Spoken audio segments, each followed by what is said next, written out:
নমস্কার বন্ধুরা, কেমন আছেন আপনারা সবাই? আশা করছি বন্ধুরা আপনারা সবাই সুস্থ আছেন, ভালো আছেন। অন্যান্য দিনের মতো আজকেও আমি আপনাদের সঙ্গে এমন কিছু ছোট ছোট টিপস শেয়ার করব, যে টিপসগুলি আশা করছি আপনাদের অনেক কাজে লাগবে, সেই সঙ্গে আপনাদের সংসারের খরচাটাও কিছুটা হলেও কম হবে। চলুন তাহলে আজকের এমনই উপকারী কিছু টিপস আমরা দেখে নিই। প্রথম যে টিপসটি শেয়ার করছি বন্ধুরা, আমাদের বাড়িতে যে এই ধরনের তেলের জারগুলো থাকে না, অনেক সময় দেখা যায় এতটা পরিমাণ তেল চিটচিটে হয়ে যায় যে ভীষণই ধরতে ঘেন্না করে, আর এটা পরিষ্কার করতে অনেকটা সময় লাগে, ঘষা মাজা করতে লাগে। তাই সেকেন্ডে কিভাবে পরিষ্কার করে নিতে পারি? এই ধরনের তেলের জারগুলো তেল কাস্টে হয়ে গেলে সামান্য পরিমাণ উষ্ণ গরম জল করে নিন। উষ্ণ গরম জল আপনারা এইভাবে তেলের জারের ওপর দিয়ে দিন। 1 মিনিট মতো এইভাবে উষ্ণ গরম জল দেওয়ার পর আমাদের কিন্তু রেখে দিতে লাগবে। উষ্ণ গরম জলের কারণে যে তেল কাস্টে ভাব আছে না, সেটা দেখবেন খুব সহজেই কিন্তু উঠে যাবে। অনেকটা সময় ধরে আমাদের মাজা ঘষা করার প্রয়োজন পড়বে না। এখানে আমি 1 মিনিট মতো রেখে দিয়েছিলাম। তারপর নর্মাল একটি স্কচব্রাইট নিয়ে নিয়েছি। নর্মাল স্কচব্রাইট দিয়ে আমি এইভাবে একটু ঘষে নিচ্ছি। যে তেল কাস্টেগুলো আছে দেখুন কত সহজেই উঠে যাচ্ছে। এটা নর্মালভাবেও কিন্তু পরিষ্কার করা যেত, এতে সময়টা বেশি লাগতো আর খাটনিটাও বেশি করতে হতো। এইভাবে আমি কয়েক সেকেন্ড একটু ডলে নিচ্ছি, তারপর নর্মাল জল দিয়ে আপনাদের ধুয়ে দেখাবো। এই তেলের জারটি আমাদের যেটা একেবারে তেল কাস্টে হয়ে গেছিলো, নতুনের মতো চকচক করতে থাকবে।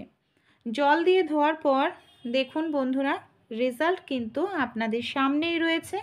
আপনাদের বাড়িতেও যদি এই ধরনের কোনো বোতল বা তেলের জার থাকে, এই ছোট্ট টিপসটি অ্যাপ্লাই করবেন। এর ফলে আপনাদের যে কোনো নোংরা তেলের জার হোক বা কোনো কিছু, সেটা একেবারে পরিষ্কার হয়ে যাবে। তেল কাস্টের নোংরা ভাব সব দূর হবে। চলুন তাহলে পরের টিপসটি আমরা দেখে নিই। পরবর্তী যে টিপসটি শেয়ার করব, অনেক সময় গরম আলুর খোসা ছাড়াতে অনেকটা সময় লাগে। আলুটাকে যদি আমরা জলের মধ্যে দিয়ে রাখি, তাহলেও কিন্তু আলুর টেস্টটা নষ্ট হয়ে যায়।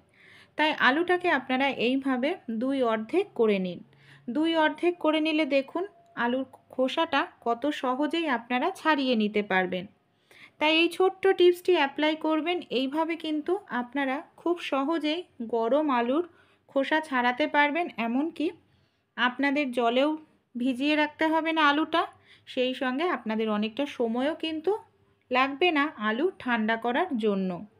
ভালো লেগে থাকলে পদ্ধতিটি অবশ্যই অ্যাপ্লাই করবেন। আর আপনারা কিভাবে গরম আলুর খোসা খুব দ্রুত ছাড়ান, আমাকেও কমেন্ট করে জানাতে পারেন। চলুন তাহলে পরবর্তী যে টিপসটি আছে আমরা দেখে নিই।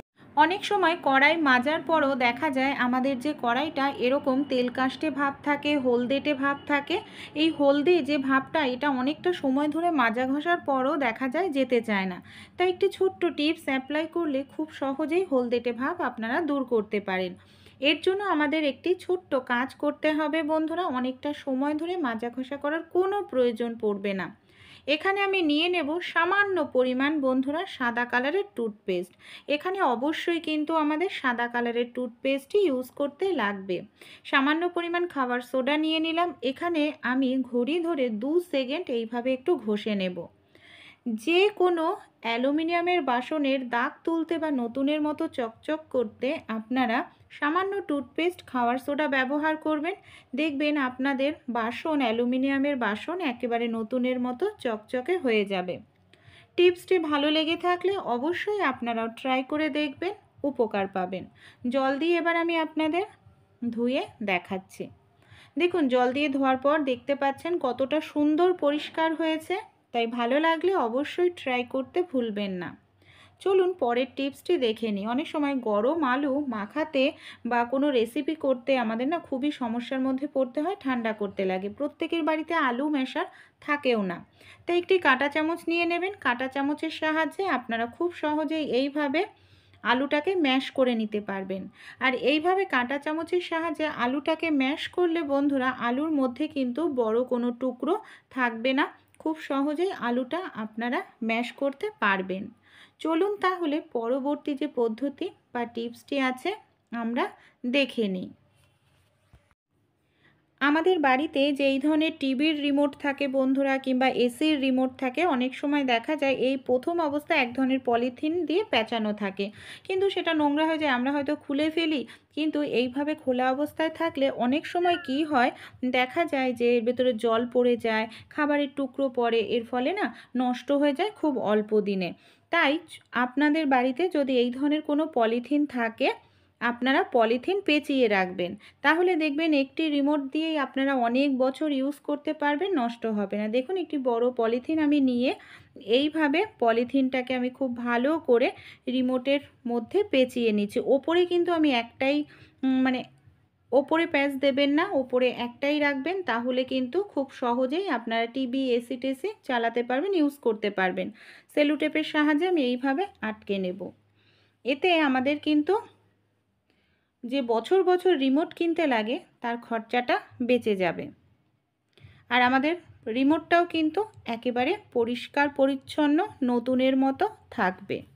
চলুন তাহলে পরবর্তী যে টিপসটি আছে আমরা দেখে নিই। আমাদের বাড়িতে এই ধরনের যে অনেক কার্ডবোর্ড থাকে, আমি একটি কার্ডবোর্ড আর সাদা একটি পৃষ্ঠা এখানে নিয়ে নিয়েছি। দেখুন, এবার আমি কি সাদা পৃষ্ঠাটাকে আমি নিচে রেখে নিয়েছি, আর যে কার্ডবোর্ডটা নিয়েছি সেই কার্ডবোর্ডটাকে আমি এইভাবে ওপরে রেখে নিয়েছি। এবার যে সাইডের অংশটা রয়েছে এটাকে আমি সেলো টেপ নিয়ে নিয়েছি। সেলো টেপের সাহায্যে খুব ভালো করে দেখুন এইভাবে আমাদের 4 সাইড দিয়ে বন্ধুরা লাগিয়ে নিতে হবে। এইভাবে আমি সামান্য পরিমাণ সেলো টেপ দিয়ে 4 সাইডটাকে খুব ভালো করে যে কার্ডবোর্ডটা নিয়েছি কার্ডবোর্ডের সাহায্যে আমি এটাকে লাগিয়ে নেব। এরপর কি করব দেখুন, এইভাবে টাইট করে লাগাবেন যাতে খুলে না যায়, কারণ জিনিসটা আপনারা তাহলে অনেক দিন ইউজ করতে পারবেন, সহজে কিন্তু নষ্ট হবে না। এখানে একটি পলিথিন নিয়েছি, পলিথিনের মধ্যে এইভাবে আমি ঢুকিয়ে নেব, পলিথিনটাকে টাইট করে ভাঁজ করে সেলো টেপ লাগিয়ে নেব। অসাধারণ কিন্তু একটি জিনিস আমাদের তৈরি হয়ে গেল বন্ধুরা। কি কাজে এটাকে আমরা ব্যবহার করতে পারি? আমাদের বাড়িতে যাদের ছোট বাচ্চা আছে, বাচ্চারা দেখা যায় রং পেন্সিল দিয়ে দেয়ালে মেঝেতে নানা রকম দাগ করতে থাকে, বাচ্চাদেরকে বকাঝকা করা যায় না, আঁকা করতে থাকে। তা আমরা যদি এই ধরনের একটি জিনিস বানিয়ে দিই, বাচ্চারা কিন্তু খুব সহজেই এটার মাধ্যমে আঁকা করতে পারবে, নানা রকম লেখালেখি করতে পারবে, আর এতে আমাদের ঘরটাও নোংরা হবে না, এমনকি দেয়ালটাও নষ্ট হবে না। দেখুন কত সহজেই এতে আমরা দাগ করতে পারছি, দাগটা বোঝাও যাচ্ছে, এমনকি এর দাগটা কিন্তু আমরা সহজে মুছেও নিতে পারবো। আমরা অনেক দিন পর্যন্ত এটা ইউজ করতে পারবো, আর নিজে হাতে বাচ্চাদেরকে যদি আমরা তৈরি করে দিই, বাচ্চারাও কিন্তু খুব খুশি হবে। দেখুন এখানে তো আমি কত ধরনের দাগ করে নিলাম, তাহলে এটাকে আমরা মুছবো কী করে? মোছার জন্য বন্ধুরা কোনো রকম ঝামেলা করার প্রয়োজন নেই, একটি কাপড় আপনারা ভিজিয়ে নেবেন। কাপড়টা ভেজা কাপড়টা দিয়ে এইভাবে একটু ডলে নিন। দেখুন কত সহজেই মুছে যাচ্ছে না? তাই কোনো রকম টাকা পয়সা খরচা করা ছাড়াই আপনারা কিন্তু বাচ্চাদেরকে এরকম একটি জিনিস তৈরি করে দিতে পারেন, তাহলে বাচ্চারাও খুশি হবে। চলুন পরের টিপসটি দেখে নিই। আমাদের বাড়িতে যখন আমরা এই ধরনের কুমড়ো নিয়ে আসি, বিশেষ করে গোটা কুমড়ো আনলে না কিছুটা হয়তো আমরা রান্না ব্যবহার করি, বাকিটা আমরা ফ্রিজের মধ্যে রেখে দিই, কিন্তু এই কাটা অংশটা না রাখলে কিছুদিন পর দেখা যায় কাটা অংশটা দিয়ে কালো হয়ে যায়, এমনকি বেশি দিন ভালো থাকে না। আবার যখন আমরা কাটা অংশটা দিয়ে কাটতে যাই, বেশ কিছুটা অংশ বাদ দিতে লাগে। তাই আপনারা যখন ফ্রিজে রাখবেন, কাটা অংশে সামান্য পরিমাণ একটু সরিষার তেল নিন, সরিষার তেল দিয়ে খুব ভালো করে এই কাটা অংশটা লাগিয়ে নিন। তারপর আপনারা ফ্রিজের মধ্যে 1 মাস রেখে দিলেও দেখবেন কাটা অংশটা কালো হবে না, এমনকি শুকাবে না। আপনারা অনেক দিন রেখে কিন্তু খেতে পারবেন। অবশ্যই ট্রাই করতে পারেন এই ছোট টিপসগুলি। পরের যে টিপসটি শেয়ার করব ফুলকপি নিয়ে। আমরা অনেকেই ফুলকপির তরকারি খেতে ভীষণ পছন্দ করি, কিন্তু অনেক সময় কি হয়, ফুলকপির তরকারি যখন রান্না করি না, খেলে গ্যাস অম্বল হয়, অনেকের শরীর অসুস্থ হয়ে পড়ি, কারণ ফুলকপিতে নানা রকম কেমিক্যাল সার ব্যবহার করা হয়। তাই যাতে গ্যাস অম্বল না হয়, গ্যাসের ওপর কড়াইতে আমি একটি পাত্রের মধ্যে দিয়ে দিয়েছি বেশ কিছুটা পরিমাণ জল। জলের মধ্যে সামান্য পরিমাণ নুন আর আমি এখানে হলুদ দিয়ে দেব। তারপর কি করব, জলটাকে খুব ভালো করে আমি গরম করে নেব।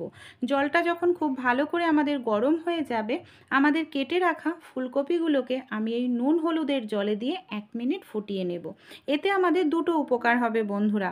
এক তো গ্যাস অম্বলের সমস্যা হবে না, মানে কম হবে, আর যদি কোনো রাসায়নিক থাকে যাতে আমাদের শরীর অসুস্থ হয়, সেটাও কিন্তু কেটে যাবে সেই প্রভাব। ভালো লেগে থাকলে অবশ্যই টিপসটি আপনারাও ট্রাই করে দেখবেন বন্ধুরা। আশা করছি ছোট ছোট টিপসগুলি অ্যাপ্লাই করলে আপনারাও উপকৃত হবেন। চলুন তাহলে পরবর্তী যে টিপসটি আছে আমরা দেখে নিই। অনেক সময় দেখা যায় আমরা শাক বেশি দিন না ঘরে রাখতে পারি না, খুব তাড়াতাড়ি শাকটা পচে যায়, নষ্ট হয়ে যায়। তাই কিভাবে রাখলে আমরা অনেক দিন পর্যন্ত ঘরে শাক রাখতে পারবো, যখন প্রয়োজন তখন আমরা রান্না করতে পারবো। এর জন্য যে কোনো শাকই হোক না কেন, শাকের যে শেকড়ের অংশটা আছে, গোড়াটা, এটাকে আপনারা এইভাবে কেটে বাদ দিয়ে দিন। যেহেতু পালং শাকের গোড়াটা নরম, তাই আমি হাত দিয়েই এটাকে এইভাবে আলাদা করে বাদ দিচ্ছি। আর শেকড়ের অংশের মধ্যে কিন্তু প্রচুর পরিমাণে কাদা নোংরা থাকে, তাই অবশ্যই এটাকে বাদ দেওয়ার চেষ্টা করবেন। তারপর এটাকে আমরা কিভাবে রাখবো যাতে এটা নষ্ট না হয়, জল দিয়ে ধোবেন না। আর জল দিয়ে যদিও বা ধোন, তাহলে কিন্তু অবশ্যই খুব ভালো করে আপনারা জল ঝরিয়ে রাখবেন, তা না হলে কিন্তু পচে যাবে। এবার দেখুন আমি এই ধরনের একটি পলিথিন নিয়ে নিয়েছি। যে কোনো একটি পলিথিন আপনারা নিয়ে নেবেন। পলিথিনের মধ্যে আপনারা যে শাকটাকে রাখতে চান, সেই শাকটাকে আপনারা এইভাবে ভরে নিন। দেখুন পলিথিনের মধ্যে আমি শাকটাকে এইভাবে ভরে নিচ্ছি। তারপর কি করব, এইভাবে রাখলে কিন্তু হবে না, পলিথিনটা ঘেমে যাবে, এমনকি শাকটা আমাদের অল্প দিনের মধ্যেই পচে যাবে। তাই এইভাবে যদি আপনারা রাখেন, পলিথিনটার মধ্যে ছোট ছোট করে আমাদের অনেকগুলো ছিদ্র করতে হবে। একেবারে দেখুন আমি এখানে ছোট্ট ছোট্ট করে বন্ধুরা অনেকগুলো ছিদ্র করে নেব, যাতে পলিথিনের যে মধ্যে হাওয়া বাতাসটা বের হতে পারে, এর ফলে আমাদের শাকটা পচবে না। এখানে আমি একটি কাঁটা চামচ নিয়েছি, আর কাঁটা চামচটাকে এখানে আমি হালকা একটু গরম করে নিয়েছি। আপনারাও এইভাবে কাঁটা চামচ নিলে হালকা একটু গরম করে নিয়ে ছোট ছোট করে অনেকগুলো ছিদ্র করে দিন। তারপর এটাকে আপনারা ফ্রিজের মধ্যে রেখে দিন। 10-12 দিন রেখে দিলেও আপনাদের পচবে না শাক। পরের যে টিপসটি শেয়ার করব, নানা রকম রান্নায় আমরা নুন হলুদের জল ব্যবহার করে থাকি, তাই নুন হলুদের জলটাকে না ফেলবেন না। কী কাজে এটাকে ইউজ করতে পারি, আমাদের বাড়িতে যে বেসিন থাকে, সিঙ্ক থাকে, অনেক সময় না বেসিন বা সিঙ্কের ছিদ্র দিয়ে ছোট ছোট আরশোলা, পোকামাকড়, ব্যাকটেরিয়া, জীবাণু ওপরে উঠে আসে রান্নাঘরে। সেক্ষেত্রে নুন হলুদের জল আপনারা এইভাবে বেসিন সিঙ্কের পাইপে ঢেলে দিন। কোনো রকম ব্যাকটেরিয়া, জীবাণু, পিঁপড়ে, আরশোলা থাকলে চলে যাবে, আপনাদের রান্নাঘর পরিষ্কার পরিচ্ছন্ন থাকবে। আপনারা কখনো ছুরি বটি ছাড়াই শাক কেটে দেখেছেন একটি আলু মেশারের সাহায্যে? হ্যাঁ বন্ধুরা, কোনো রকম ছুরি বটি ছাড়াই কিন্তু আমরা একটি আলু মেশারের সাহায্যেও শাক কেটে নিতে পারি, বিশেষ করে এই ধরনের নরম শাকগুলো। অনেক সময় হয় আমরা বড়রা কেউ বাড়িতে থাকি না, ছোট বাচ্চারা থাকে, আর ছোট বাচ্চারা শাক কাটতে গেলে অনেক সময় দেখা যায় হাত কেটে যায়। তাছাড়া আমাদের অনেকেরই ঝিরিঝিরি করে শাক কাটতে গেলে না হাত কেটে যায়। সেক্ষেত্রে আপনারা এই ছোট্ট টিপসটি অ্যাপ্লাই করলে আপনাদের না হাত কখনোই কাটবে না বন্ধুরা। এখানে দেখুন আলু মেশার কম বেশি আমাদের প্রত্যেকের বাড়িতেই থাকে। আলু মেশারের সাহায্যে আমি এইভাবে কত সহজেই দেখতে পাচ্ছেন শাকটাকে কেটে নিতে পারছি। ছোট্ট টিপসগুলি অ্যাপ্লাই করলে আমাদের কাজগুলো অনেকটাই সহজ হয়ে যায়। পদ্ধতিটি ভালো লেগে থাকলে অবশ্যই আপনারাও ট্রাই করে দেখবেন। চলুন পরবর্তী টিপসটি আমরা দেখে নিই। শীতকালে অনেক সময় আমাদের ঠান্ডা জলে বাসন মাজতে খুবই অসুবিধা হয়, বা অনেকের হাত কেটে যায়, সবজি কাটতে গিয়ে সাবান দিয়ে হাত ধরে বাসন মাজতে জ্বালা করে। তাই এই ধরনের যে পলিথিন আমাদের প্রত্যেকের বাড়িতেই থাকে, যে কোনো ধরনের দুটো মোটা ধরনের পলিথিন নিয়ে নেবেন। আর আমরা মহিলারা তো হাতে চুড়ি পরেই থাকি বন্ধুরা। এখানে দেখুন চুড়ির ভেতরে আমি পলিথিন দুটোকে এইভাবে ঢুকিয়ে নিচ্ছি বন্ধুরা। এইভাবে ঢুকিয়ে নিলেই কিন্তু আমাদের পলিথিনটা কোনোভাবেই আর খুলবে না। এইভাবে আমি দুটো হাতেই পলিথিন পরে নেব। আর যে পলিথিনগুলো নেবেন অবশ্যই আপনারা একটু বড় ধরনের পলিথিন নেবেন, তাহলে কি হবে, হাতের আঙুলগুলো আমাদের নড়াচড়া করতে সুবিধা হবে। দুটো হাতের মধ্যেই পলিথিন আমি এইভাবে চুড়ির মধ্যে ঢুকিয়ে নিচ্ছি। তারপর আমরা এটাকে কি কাজে ব্যবহার করব বন্ধুরা, চলুন তাহলে দেখে নিই। বন্ধুরা, আমাদের মহিলাদের বাসন কিন্তু মাজতেই লাগে। আমরা শীতকালে অনেকেই হাত ফেটে যায়, হাত কেটে যায়, বা ঠান্ডা জলে বাসন মাজতে ইচ্ছা করে না, তখন আমরা যদি হাতের মধ্যে দুটো পলিথিন নিয়ে এইভাবে বাসন মাজি, খুব সহজেই বাসনগুলো মেজে নিতে পারবো। আর যে কোনো এঁঠো বাসনও কিন্তু খুব সুন্দরভাবে দেখুন মাজা হবে, মানে পরিষ্কার হবে। আমাদের হাতে কোনো রকম জল লাগানোর প্রয়োজনই পড়বে না। এবার বন্ধুরা আমি তো মেজে নিলাম, আমি আপনাদের ধুয়েও দেখাবো, তারপরেও কিন্তু আমাদের হাত থাকবে শুকনো। আর এই ধরনের পলিথিনগুলো আপনারা আবার ধুয়ে রেখে দেবেন, আবার যখন বাসন মাজবেন তখন আপনারা ইউজ করতে পারবেন। এতে কিন্তু আপনাদের হাতটাও ভালো থাকবে বন্ধুরা, সেই সঙ্গে শীতকালে ঠান্ডা জলের মধ্যে হাত দিয়ে আপনাদের বাসন মাজার প্রয়োজন পড়বে না। বা আপনারা গ্লাভসও কিনতে পারেন, দেখুন গ্লাভসে কিন্তু অনেকটাই আমাদের টাকা খরচা হয়। আর এইভাবে যদি পলিথিন তো আমাদের বাড়িতে আসেই, তাই পলিথিনগুলো আমরা কিন্তু ইউজ করতে পারি। এইভাবে আমি সবগুলো বাসন মেজে নিয়েছি। এবার আমি পলিথিন দুটোকে খুলে আপনাদের দেখাবো যে আমার হাতটা কত সুন্দর শুকনো রয়েছে। ভালো লাগলে অবশ্যই ট্রাই করবেন বন্ধুরা। আর আমার এই ভিডিও আপনারা কোথা থেকে দেখছেন অবশ্যই কমেন্ট করে জানাতে পারেন। চলুন তাহলে পরবর্তী টিপসটি আমরা দেখে নিই বন্ধুরা। পরবর্তী যে টিপসটি শেয়ার করব বন্ধুরা, আমরা যে বাসন রাখার ঝুড়ি আছে না, সেই বাসনগুলো যে ঝুড়িতে রাখি নিচটা এরকমভাবে প্লেন থাকে। অনেক সময় দেখা যায় যে নিচ দিয়ে না জলটা ঠিকমতো পাঁচ হতে পারে না, এমনকি নিচের বাসনগুলো ভেজা থাকে। আমাদের বাড়িতে এই ধরনের অনেক কৌটো থাকে। আমরা যদি কৌটোর ওপরে বাসনের ঝুড়িটাকে রাখি তাহলে নিচটা কিন্তু ফাঁকা থাকবে, আর খুব সহজেই বন্ধুরা জলটা ঝরে যাবে, নিচটাও শুকিয়ে যাবে, আর বাসনটাও কিন্তু আমাদের খুব দ্রুত শুকনো হয়ে যাবে। পরবর্তী যে টিপসটি শেয়ার করব, আমাদের বাড়িতে এই ধরনের অনেক পুরনো সোয়েটার থাকে। দেখা যায় সোয়েটারগুলোকে আমরা কিন্তু কোনো কাজেই ব্যবহার করি না, রং উঠে যায়, কালার ডিসকালার হয়ে যায়, আমরা বেকার ভেবে ফেলে দিই। তাই এরকমই একটি পুরনো সোয়েটার আমি নিয়ে নিয়েছি, যেটা কালারটা একেবারে ফেড হয়ে গেছে। হাতা দুটোকে আমি এইভাবে ঢুকিয়ে নিচ্ছি বন্ধুরা, দুই পাশের হাতায় ঢুকিয়ে নেব। যাদের বাড়িতে ছোট বাচ্চা আছে বন্ধুরা, দেখা যায় রাত্রিবেলায় বালিশের এক পাশ থেকে আরেক পাশ ফিরলে ঠান্ডার কারণে ঘুম ভেঙে যায়, কান্নাকাটি করতে থাকে। সেই বালিশের মধ্যে এইভাবে যদি আমরা সোয়েটারটাকে পরিয়ে দিই, যেহেতু সোয়েটার উলের হয় তাই বালিশটা গরম থাকবে, বাচ্চারাও আরামে ঘুমাতে পারবে, আর বাচ্চাদেরও ঘুম ভাঙবে না। ভালো লাগলে অবশ্যই আপনারাও ট্রাই করে বন্ধুরা দেখতে পারেন।